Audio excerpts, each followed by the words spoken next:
আজ বানাবো কাঁঠালি কলার বড়া। প্রথমে কাঁঠালি কলাগুলো খোসা ছাড়িয়ে ঠেসে নেব। এরপরে 200 গ্রামের মতো ময়দা আর 2 মুঠো সুজি, 4টে এলাচের দানা বার করে গুঁড়ো করে নেব।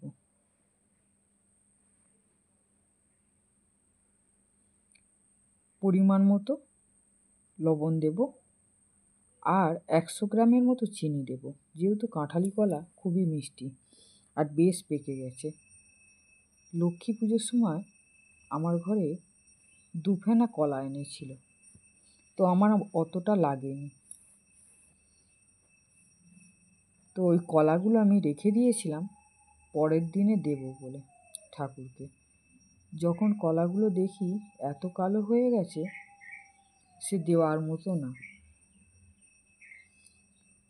আর দেখবেন লক্ষ্মী পুজোর সময় অনেক ফল প্রসাদ বেঁচেই যায়, ভালো ফলও থেকে যায়।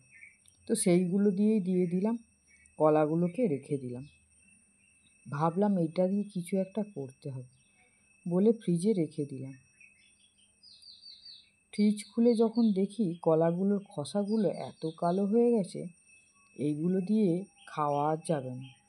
তো এগুলো দিয়ে বড়া বানিয়ে নিই। এই ভেবে বড়া বানাবো ভেবে নিয়ে শুরু করে দিলাম। কলার খোসা ছাড়িয়ে আলু ঠাসা দিয়ে ঠেসে নিয়েছি। নিয়ে এবার কলা, 4টে এলাচের দানাকে গুঁড়ো করে নিয়েছি, সুজি, ময়দা এইসব দিয়ে চিনি লবণ দিয়ে ভালো করে মেখে নিয়ে গ্যাসের উপর একটা কড়া বসিয়ে তাতে বেশ খানিকটা সাদা তেল দিয়ে তেল গরম হয়ে যাওয়ার পরে তালের বড়া যেরকম ভাজে ওইভাবে ঠিক ভেজে নেব। এই রকম বড়া, কলার বড়া আমি খেয়েছি আমার মায়ের কাছে। আমার মা কী করতো,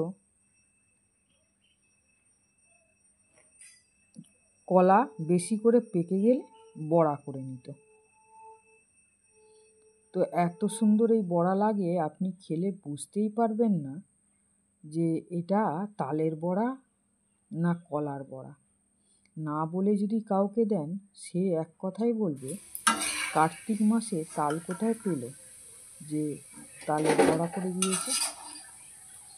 আমি তো আমার ঘরেই যাকেই দিয়েছি সেই বলেছে, খেয়ে দিয়ে বলছে তাল কোথায় পেলে তালের বড়া করলে।